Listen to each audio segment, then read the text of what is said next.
talking about university clubs and societies. First, in the exam, you will have 20 seconds to look at questions 1 to 7.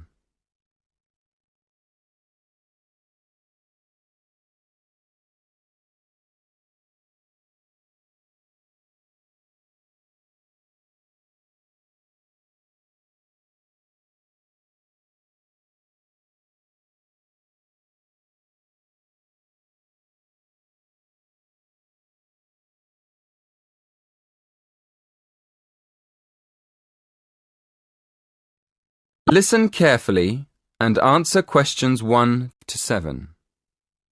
Hello, are you the person to ask about joining a club? Yes, I am. What would you like to know? Well, I'm interested in several things, but I'd like to know more about the different clubs and how much they cost. I'm looking for a small club that's not too expensive. OK. Have a look at this table. You can see the names of the clubs, the fees, and the number of members. I'm afraid they aren't in any order. If you look at the top of the list, the first club is table tennis. That's one of our new clubs. Oh, right. So the table tennis club costs £20. That's quite expensive.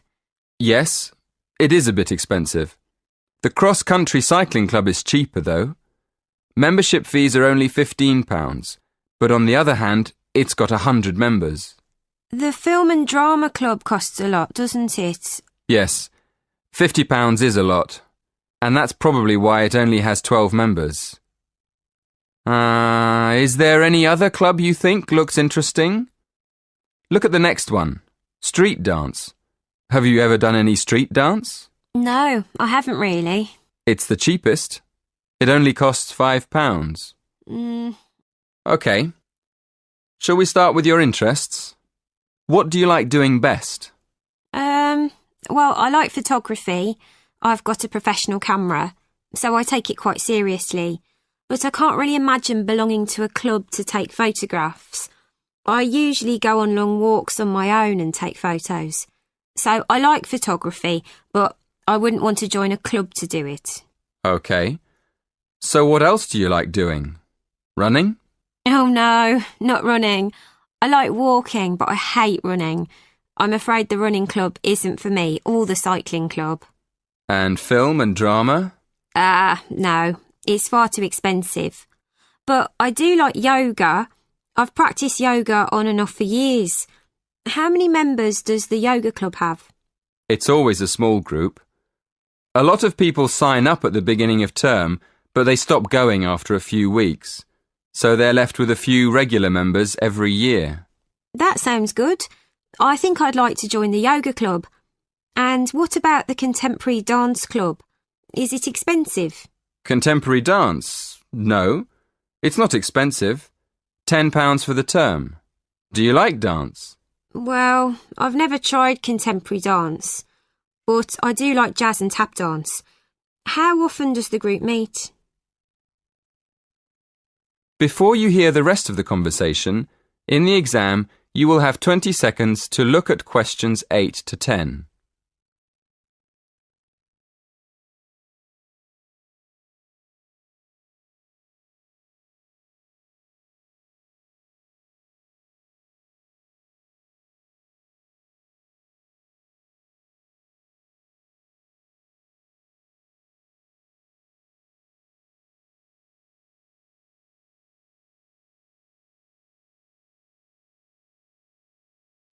Listen and answer questions 8 to 10.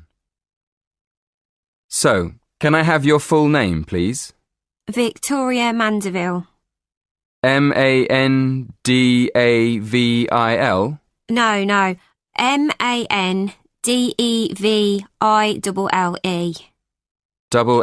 LLE. Thank you.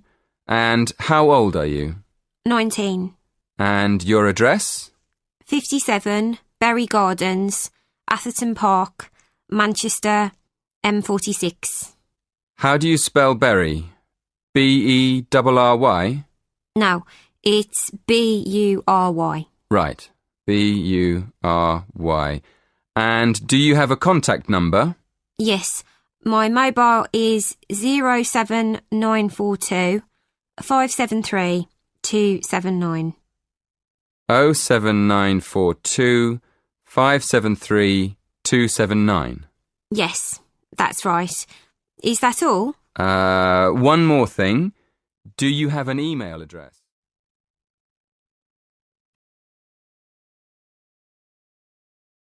That is the end of part 1.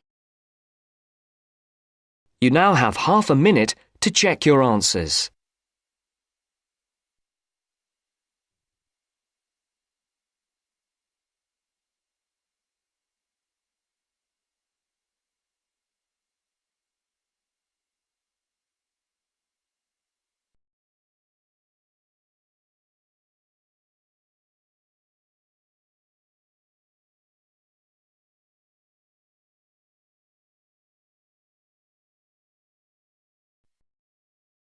Now turns to part 2. Part 2. You will hear a recorded message giving information about an area where tourists can visit to taste local food. First, you will have some time to look at questions 11 to 13.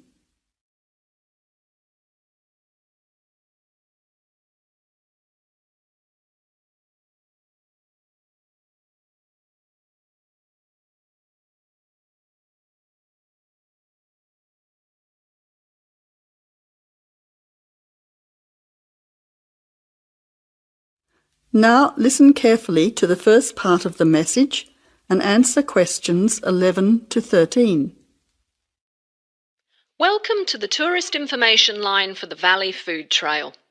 Here you will find many local food products for you to sample and buy. It is possible for you to spend as much or as little time as you want, but I suggest that you allow a full day for touring this area. Of course, there are many half-day tours available for those of you short on time. Now, it's quite a large area and stretches from Brookville to Ford Hill. For those of you unfamiliar with the area, that means that it is 10 kilometres to 35 kilometres from the city centre, or by car 15 minutes to the closest point, continuing to 55 minutes at its furthest point from the CBD. Of course, apart from food, there are many other places of interest in this area, including cafes and restaurants and galleries and studios. But I wouldn't recommend you go here to see parks and gardens. The other information lines will give you specific information related to these particular attractions. Before the final part of the message, you now have 20 seconds to look at questions 14 to 20.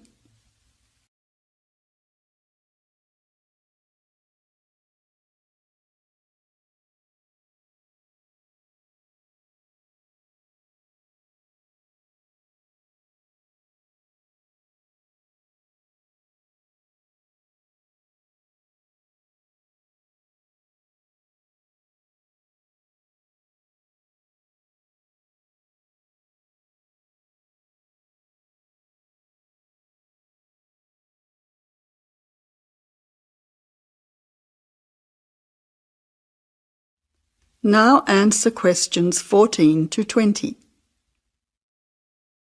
But let's go back to food.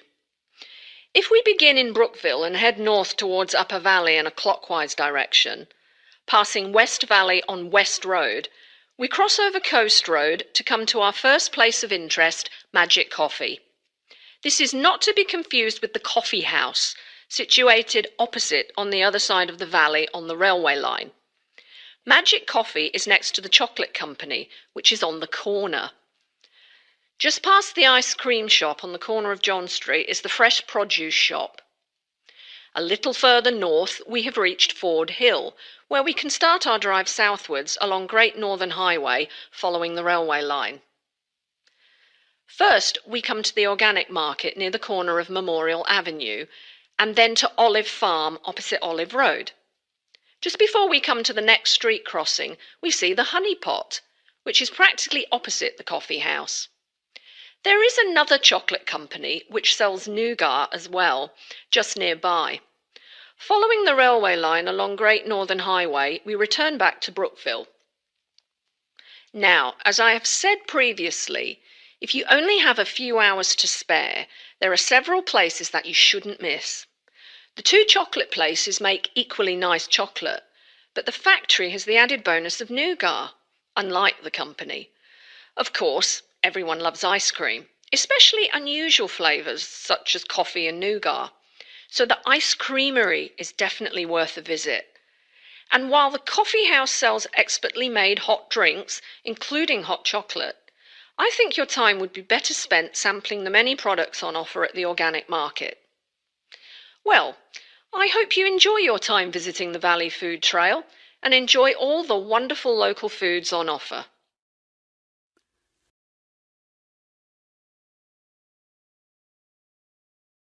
That is the end of part 2. You now have half a minute to check your answers.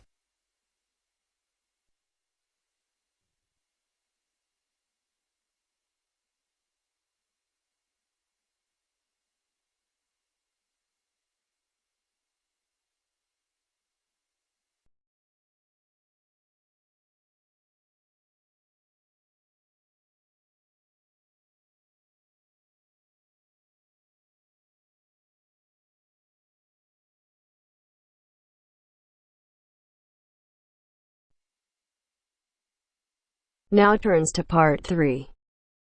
Part 3. You are going to hear a conversation between a student and a tutor. First, you have some time to look at questions 21 to 25.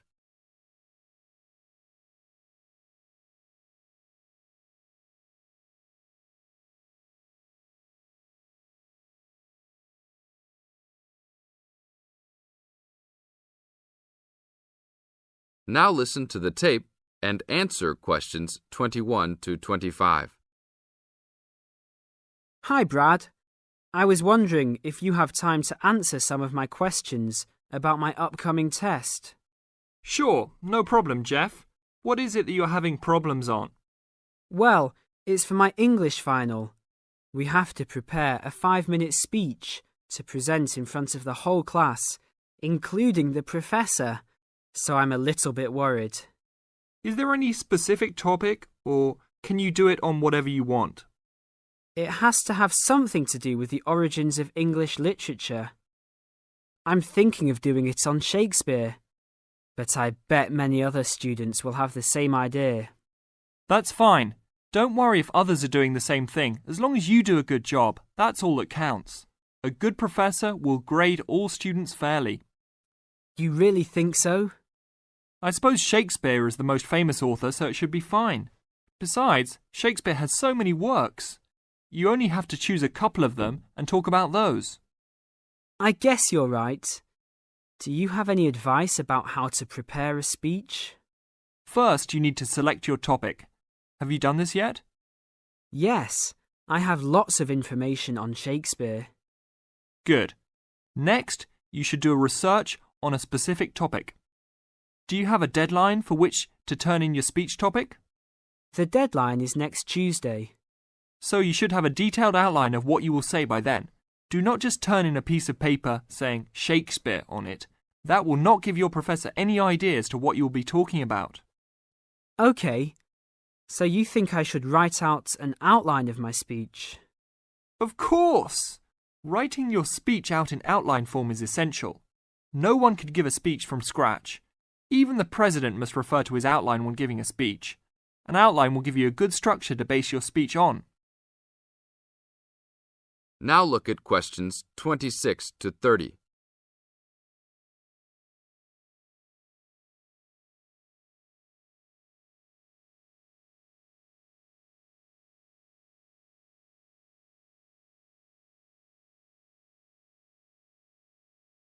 Now listen to the tape and answer questions 26 to 30. That's true.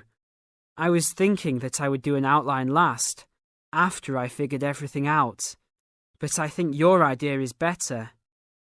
What should I do after I have an outline prepared? You should then write the speech out, word for word, what you're going to say. This is so you'll have a firm idea of what you will say. It doesn't mean that the speech you will give will be exactly the same.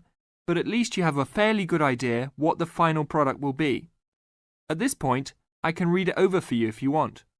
Really? That would be great. I would appreciate that so much. No problem. Once you write it out, the next step is to practice giving the speech.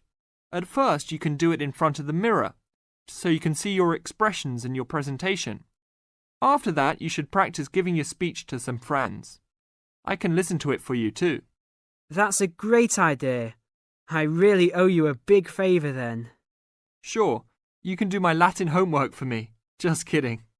Seriously, don't worry about it. I can help you with anything you need. So when is the speech due? Well, the speech topic is due next Tuesday. The speech itself will be due next Friday. I can help you any time you want because I have no tests this next week. Besides, I'm an English major and Shakespeare is one of my favourite authors, so helping you out will be no big deal. Thanks so much. Well, I'm going to the library to get started on all this. I'll call you tomorrow. See you tomorrow then. That is the end of part 3. You now have half a minute to check your answers.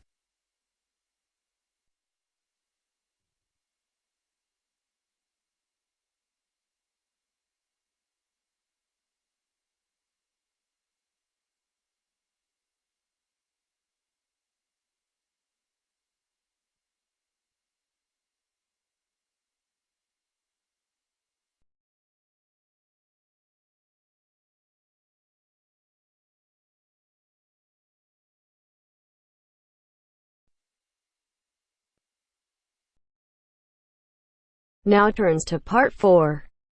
Part 4. You will hear part of a lecture on the current and future use of mobile phones. You now have 30 seconds to read questions 31 to 35.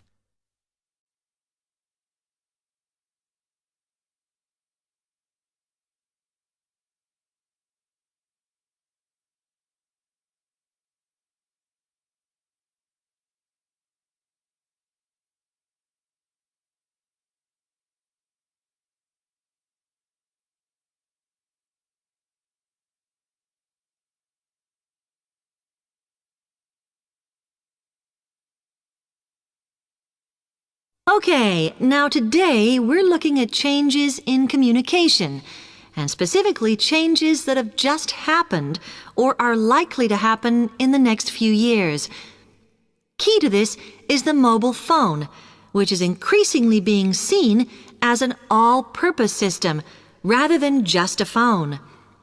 If you only use your phone for texting and making calls now, you will be amazed at how you'll be using it in the future. The technology has been developed for a range of other uses. For example, phones could be used so that if you are meeting someone and they get lost, you could send them a map of your location to help them. This will save all those complicated explanations over the phone and our poor friends or colleagues trying to drive and find out where they are at the same time. And if you get bored waiting, or if you're traveling, for example, you will soon be able to see TV news on your phone as it is actually being broadcast. This means that you won't have to miss any of your favorites if you were away for a few days. Most people have got used to texting now, and young people send pictures to each other. But what is exciting is the possibility of putting music with them before you send them. And it's not all frivolous. Phones are going to become even more critical in business and education. Some recent developments have a highly practical usage. So, for example, as lecturers, we will be able to send everybody a text to let them know if lectures have been cancelled. And the new phones could have a further use in education, as well as business, as they will enable us to go to any destination, such as when we are doing a field trip, for instance, and from there to send data directly to a computer so that we can access it when we get home. This means we will no longer be limited by what the phone can store. You now have 30 seconds to read questions 36 to 40.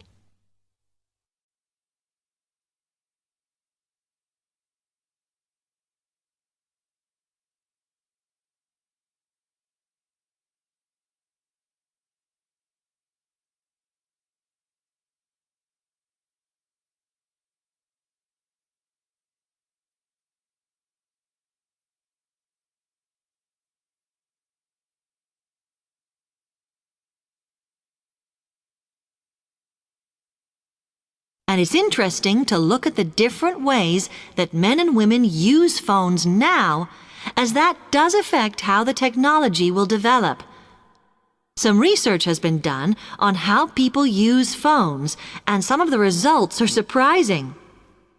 One of the increasing usages of mobile phones is to get all sorts of data, such as phone numbers, the weather, train times, etc.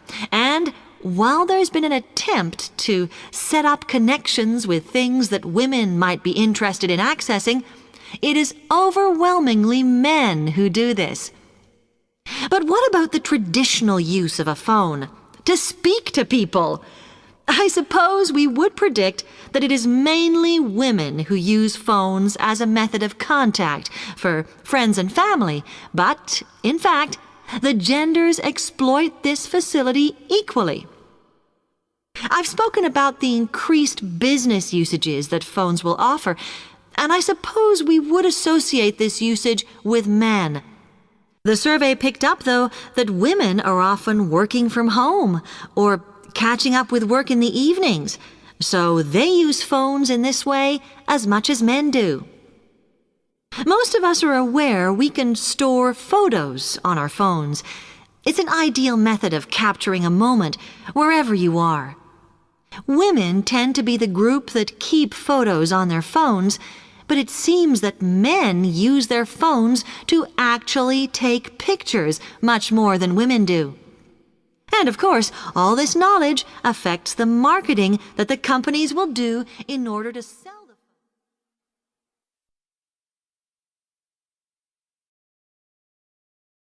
That is the end of part 4.